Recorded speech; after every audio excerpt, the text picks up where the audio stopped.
Hello and welcome to The Explainer. I am TH, a certified flight instructor, and I'm incredibly excited to be diving into today's topic with all of you.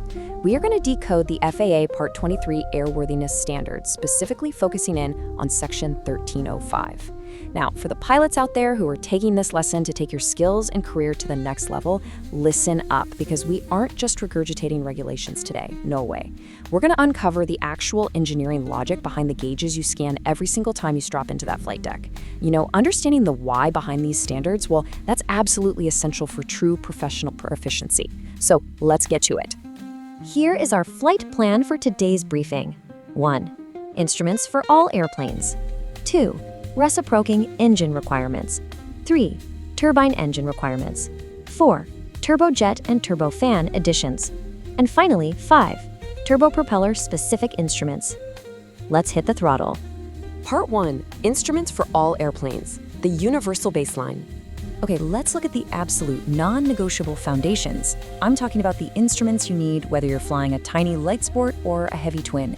Now, the FAA's language here is incredibly precise, and you really need to pay attention to it.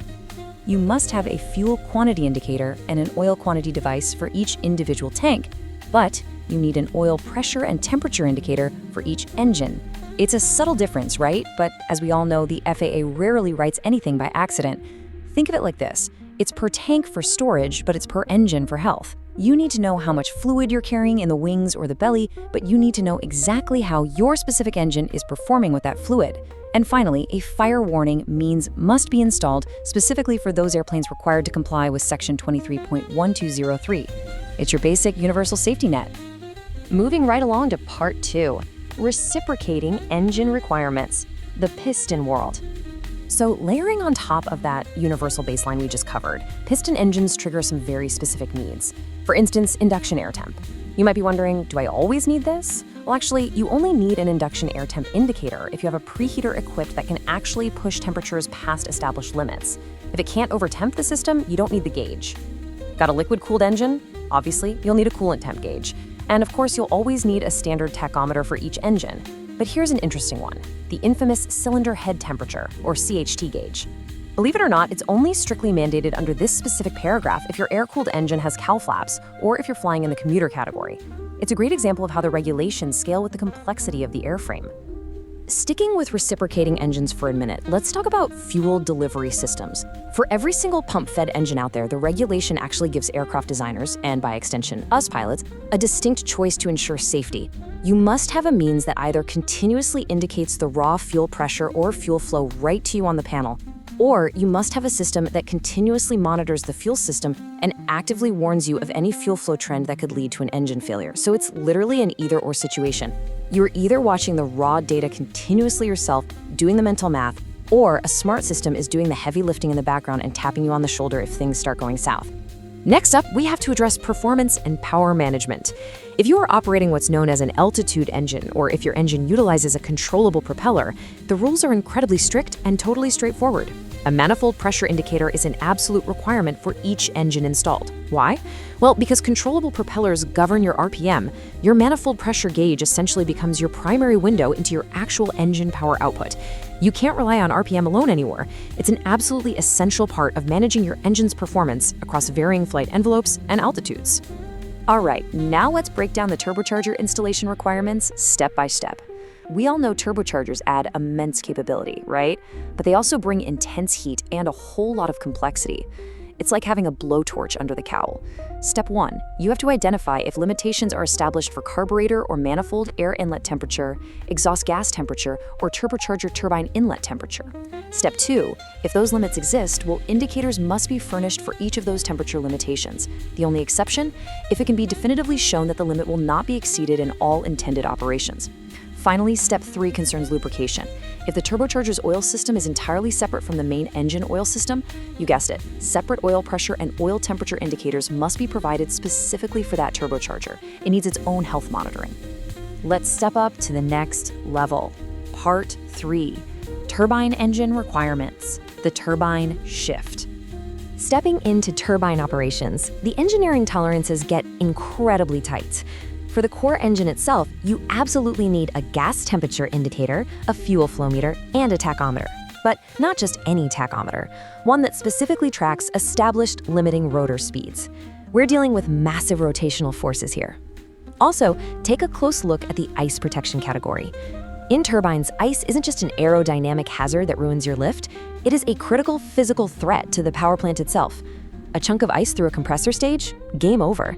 Therefore, you must have a clear indicator showing the function of your power plant ice protection and any fuel heater systems designed to prevent fuel ice. Now, to prevent cognitive overload during an emergency, because let's face it, a dark flight deck lighting up can be overwhelming, let's explicitly contrast the two major fuel warnings required for turbines. First, you must have a fuel low pressure warning means for each engine. Think of this as an engine-specific mechanical warning. It means the engine is starving right now. Contrasted with that is the fuel low-level warning means. This is required for any fuel tank that should not be depleted of fuel in normal operations. Notice the critical difference here. One monitors the actual pressure feeding the specific engine, while the other monitors the volumetric level of a tank designed to maintain your minimum reserve during a normal flight. Pressure is an immediate emergency. Level is a planning emergency. Moving right along to oil. Paragraph C, subsection 6, is completely unambiguous. A low-pressure warning means is required for each and every turbine engine.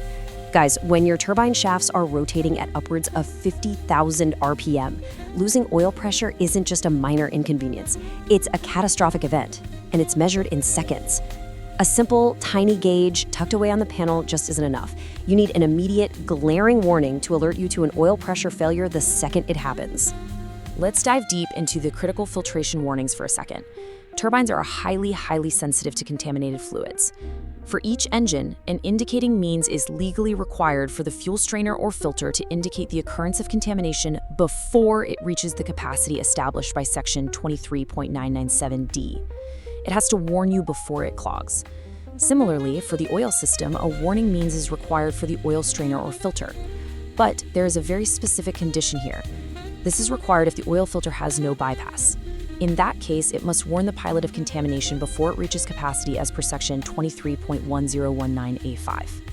These systems are literally designed to ensure you are alerted to fluid contamination long before the engine is starved of fuel or forced to run on dry, metal-on-metal friction. All right, flying higher and faster. Part 4, Turbojet and Turbofan additions, the Jet Age. Now, the good news for your memory banks is that there are exactly 2 major additions required in the pure jet category under this regulation. Just 2. Let's look closely at what they are. The very first addition is the thrust indicator. For each engine, you must have an indicator to indicate thrust or to indicate a parameter that can be directly related to thrust. Now, translating this dry regulation to the actual cockpit, this usually means indicating EPR, engine pressure ratio, or N1 fan speed. But here's the really interesting part. The regulation smartly notes that this includes a free air temperature indicator if it is needed for this purpose. Why? Because thrust calculations in a jet are heavily dependent on ambient air temperature and density. If your thrust parameter requires knowing the outside air temp to actually be accurate, well, that temperature indicator legally becomes a required part of your power plant instrumentation. It's the whole package. So that covers forward thrust. But let me pose a question to you. What happens when we add thrust reverses into the mix? Seriously, think about the immense aerodynamic and directional control implications of a thrust reverser accidentally deploying while you're in flight. And that brings us to our second jet addition. For each engine, if a thrust reverser is installed, there must be a position indicating means to alert the flight crew when the thrust reverser is in the reverse thrust position. An uncommanded thrust reverser deployment in flight is, quite frankly, an incredibly dangerous asymmetric nightmare scenario. So the flight crew absolutely must have an immediate visual and totally unmistakable indication whenever that system is actively engaged in the reverse position. There's no room for guessing here. Finally, we reach part 5. Turbopropeller-specific instruments, the prop jet. So a turboprop is a really unique beast, right? It's a hybrid, mating raw turbine power to a controllable pitch propeller, and the instruments must reflect that marriage. There are 2 core additions for turboprops. First, you must have a torque indicator for each engine. See, unlike a pure jet where you're measuring thrust or engine pressure ratio, in a turboprop, you are measuring the actual rotational force, the torque, being delivered directly to the propeller shaft. That's your power output. Second, you must have a propeller blade angle position indicator. Let's dig into that blade angle indicator for a second. It's required for each propeller to indicate to the flight crew when the propeller blade angle falls below the flight low pitch position. The safety significance here is massive.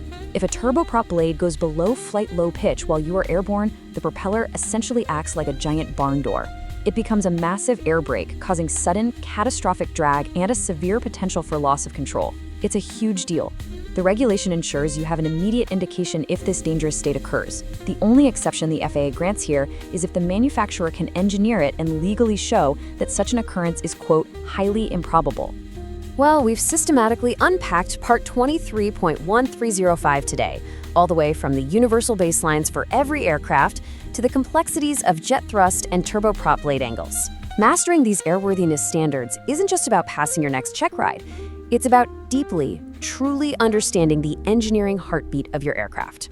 So I'm going to leave you with this question to ponder on your next pre-flight walkaround. If you lost your primary engine instrument display right after takeoff, do you truly know which backup gauges are legally and operationally keeping you alive? Think about it. Keep exploring, stay curious, and I'll see you on the next explainer.